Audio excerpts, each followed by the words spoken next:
everybody. Welcome to Cigars and Syndication. I'm Robbie. I'm here with Jay, where we're passionate about cigars and passionate about real estate. Today we're smoking a Carrillo short run, and so far so good. Hey everyone, welcome to Cigars and Syndications. I'm Junaid Noor. Carrillo makes some good cigars, and this is a new one that they just came out with in 2023. It's called a short run. So far, so good, and we'll talk about the cigar a little bit more towards the end of the podcast. But how was your Thanksgiving? Thanksgiving was great. As usual, I ate too much and cooked too much, and basically put myself into a turkey coma. How about you? Same thing, friends and family and a lot of food, and then leftover turkey for a couple of days, and just had a good time with the family, and yeah, I just coma. That's it. Couldn't go back to work on Monday. I think that's a lot of trouble for everybody. Um, you know, in the markets today, I mean, everything is just kind of crazy and up in the air a little bit. And I was looking at an article the other day about the pending home sales and what's happening there. Yeah, well, actually, an article was interesting that you would mention that because an article was out just this morning, and we're at the end of November right now, but pending home sales in October dropped significantly, and a lot of it has to do with the fact that in October the interest rate was almost at 8%, which was the highest it's been in 23 years. Yeah, I don't know how you recover from that, and until the Feds start dropping the rate. I don't know. I don't know where the light at the end of the tunnel is. I don't know how far out that is. Yeah. So if you look at the statistics, though, with the rates at 8%, that means only 37% of the families with an average income can afford a home, whereas when the rates go down a little bit, it's about 40.5%, a little bit higher. So as the rates go down, more and more people obviously are able to afford housing. But, it's coming down to where I think in 2024, 2025, 2026, we are going to have a significant housing shortage. Yeah, I think a big question on a lot of people's minds right now, especially someone considering buying a house, is do you rent or do you own right now? And how this economy affects that. And I think a lot of people, think that renting is the right thing to do right now. Yeah, and even with renting, there were a lot of new apartment deliveries throughout the U.S., but we still have a shortage in as far as rentals go, and we're not anywhere near um, low occupancies in the rental market either. Almost all of the apartment complexes I know, whatever class you're going to talk about, A, B, C, C plus, C minus, they're all at least 95% occupied. I mean, have you heard anything otherwise? No, no, I'm hearing the same things. I think that the rental market is strong and getting stronger. And I think we've talked about the build to rent, the BTR concept. I think they're capitalizing on that market for the families that aren't quite ready for a new home, maybe financially. They can get that out of a BTR community. Yeah, and even though the 30-year treasury, which is what the 30-year mortgage is based on, it's not directly related to the Fed's raising or lowering the interest rates, but it is indirectly related in that, you know, theoretically, the longer uh, a hold for an investment. So when an investor purchases a 30-year bond, they want a higher rate of return, right? Because it's a longer hold versus, a 1 year or a 2 year treasury. And the problem is becoming that, your 10-year treasury was at almost 6%. Well, your 30-year treasury has to be by default a lot higher, or there's not going to be any demand for it. I think there's probably some signs that recovery might be starting to happen. I think there's hopefully the inflation number that the Feds think they need to hit, they can get there, and start giving the consumer some relief, in some in some lowering rates. I think that's something that we're all happens relatively soon. I think that I think there's definitely the economy is still hanging in there and doing strong. It's just a matter of getting these interest rates right for everybody to jump back in and start releasing some of this money.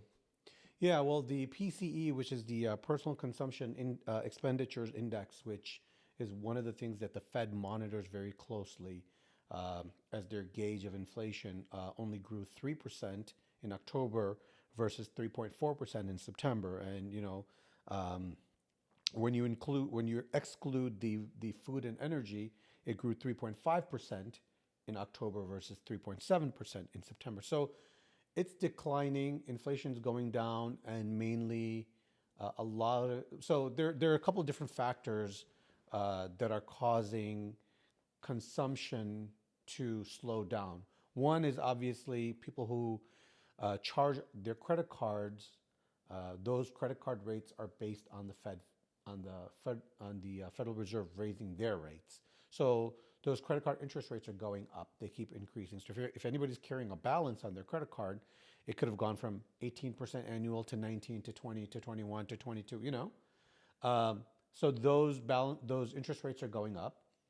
Then the other issue is that a lot of the people who had student loans and all those student loans payment had stopped because Joe Biden had decided that they wouldn't have to pay. Well, the courts overturned that and said no. And so those student loan payments are coming back online now. And so people have to start paying those. Um, and then the other thing is that, you know, anybody who is trying to look for a house right now is not going to be able to afford a house just because um, uh, the credit card interest rates are going up. If they have student loans, they have to pay for those. And then Christmas is right around the corner. People are going to be spending for Christmas presents. What do you think? What do you think the Fed's going to do? They've got December's here, November's gone. What do you think the Fed's going to do? Do you just think they're going to hold steady? You think they're going to bump it up again? I know a lot of people believe they were going to take it up one more time this year. I don't know that I see that happening. Um, so I was reading a report by E&Y senior economists, which is Ernst and Young senior economists, and they think that that they think that Fed is done raising interest rates. They think that the CPE is going to fall. I'm sorry, the core PCE is going to fall below 2.5% by June of next year, and that's when the Fed will have to turn around and start lowering interest rates because at that point, um, they're going to overshoot. They always overshoot, right? They're going to wait just like they waited too long to raise interest rates, they're going to wait too long to lower interest rates. And everybody, most economists had thought that by the end of this year they would start reducing, but because the economy hasn't cooled off, now I think the consensus is that middle of next year is when they'll start reducing rates. Yeah. Well, we know that the interest rate's killing all the single family investments and homes and purchases. What do you think about investing in other parts of real estate? What's happening there? So, the markets are still soft for apartments. Uh, the cap rates are right now at about 6.5%. I believe the last we noticed or we looked at it, sellers were looking at five caps, and buyers were looking at six caps, 6.5 caps. So there's some disconnect over there. Buyers, I think sellers are going to have to kind of come to face reality, and we'll have to take lower prices. And again, if you don't understand what we're talking about, we did a separate episode on how cap rates and prices run, right? So as cap rates go up, prices go down. As cap rates go down, prices go up. So just to give you an example, last year cap rates were running around 4%, and now they're running around 6%. So prices have to go down in order to get that cap rate. Do you think this has been a seller's market for a pretty good bit now? Do you think that this is going to turn the tides a little bit and maybe become a buyer's market? You know, um, The only problem that I see with it becoming a buyer's market is that in order for buyers to be able to afford, uh, not afford, so I'm going to take that back because we're talking about investment properties, and investment properties are how much cash flow and how much return, right? That's what it comes down to.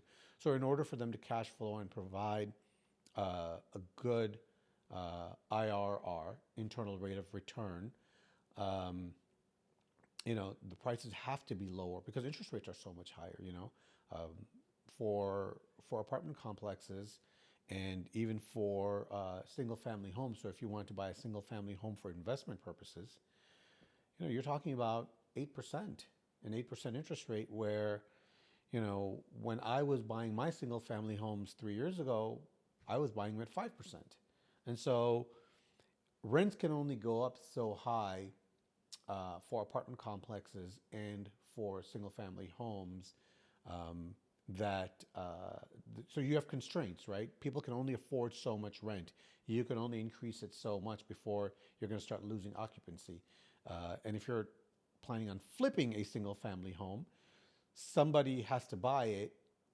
The buyer has to be a retail buyer, and retail buyers are still having a hard time at 8% interest or 7.5% interest. So you're the pricing is going to face downward pressure because you have these constraints of affordability, right? People can only afford so much. Well, and I think, when you were talking about the demand being so high, I think that's keeping the value of the homes up higher, which, historically, as with cap rates, with the interest rates, the home prices are inversely related typically. But right now, all the home values seem to be holding pretty steady. I know that there's some areas in the country, some metropolitan areas that are starting to lose some value to their homes. But for the most part, they've held pretty steady with the increase in interest rates. Yeah. So the problem is right now is that existing homes, not new construction, existing homes are there's really low inventory with existing homes, mainly because people who bought their homes even 3 4 years ago, uh, and are sitting on 3.9, 3.5. Some of them are sitting at 2.9% interest rates, don't want to trade up to an 8% mortgage. I mean, I wouldn't. I'll just sit still and say, hey, you know what? I'm not switching into a new house right now. I'm not upgrading. I'm not moving up because I'm not going to go from a 3% interest rate to an 8% interest rate, or, 7.2 as of today. And then again, the downward pressure, right? The constraint is for new construction, builders are um, are getting hit with the interest rate increases, right? So carrying costs of the new houses are going up and up and up, right? So a builder buys land, gets a construction mortgage, construction loan from the bank to start building these houses. Well, where they used to carry those houses at a 5% rate, now they're going to carry them at an 8% rate until they sell. And the other problem is, again, downward pressure, right? They won't sell as fast if the mortgage rates are at 8% as well, right? So lots of people are going to wait. Um, it looks to me, the pattern that I've been seeing is that once the rate hits 7%, or right around the 7% marker, it's a comfortable level for people where home contracts pick up again. But once it starts going above 7%, it seems like it slows down again. Well, it looks like there's a little light at the end of the tunnel. Looks like hopefully the Fed's done raising the interest rates. I know that they meet again December 12th and 13th. Probably remain unchanged, we're hoping. And hopefully, hopefully you're spot on. And, you know, summer sometime they start maybe decreasing the rates and opening things up again. But in the meantime, rent or own, you're going to have to make that decision for yourself. And, hopefully while you're thinking about it, you're smoking a Carrillo short run. I'm enjoying this. It's a really easy draw. I get a little cocoa, a little tobacco, probably just a real solid medium cigar. I'm enjoying it. Yeah, I'm really liking this cigar as well. I get some cocoa, get a little bit of nut, very little, but a little bit of nut. But I really like the cocoa. A little bit of coffee, maybe more of an espresso coffee. Yeah, definitely a coffee. Yeah, it's a very good smoke, and if you haven't picked one up, it's a EP Carrillo Short Run 2023. It's a great smoke, and hopefully people can smoke one of these and leave us some comments. Let us know how you like the cigar. Let us know if you have any questions regarding any of the topics we talk about. We'd be happy to answer your questions. Hit us up on social media, and y'all have a good day, and we'll see you next time. And don't forget to check our webpage, www.albanyparkcapital.com. Hit the resources tab. We have a whole lot of articles that are just free for anybody to read. And we'd be happy to answer any comments. But yeah, have a good day and enjoy a smoke.